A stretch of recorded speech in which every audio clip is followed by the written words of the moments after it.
Classroom Building Acceleration Program o CAP dapat nang ipasa matapos madiskobring 22 lang sa target ang naipatayong silid-aralan ng DPWH. Makibalita tayo kay Mayan Corbera. Mayan. Tatanggalin na sa kontrol ng Department of Public Works and Highways ang pagtatayo ng mga classroom sa buong bansa. Yan ay kapag naisabatas na ang panukalang Classroom Building Acceleration Program o CAP na inakda ni Senator Bam Aquino. Sinabi ni Aquino na napapanahong ipasa ang panukala matapos isiwalat sa pagdinig ng Senado na 22 lang sa may 1,700 na classroom ang nagawa ng DPWH ngayong taon.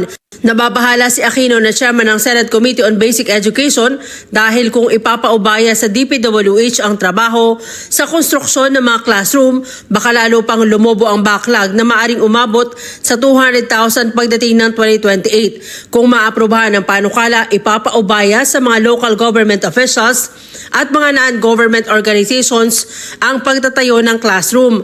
Paimbestigahan naman ni Aquino sa Senado ano ang nangyari, bakit 22 lang ang naipatayong silid-aralan o baka natulad na rin ito sa mga ghost flood control projects na naibulsa lamang umano ang pondo.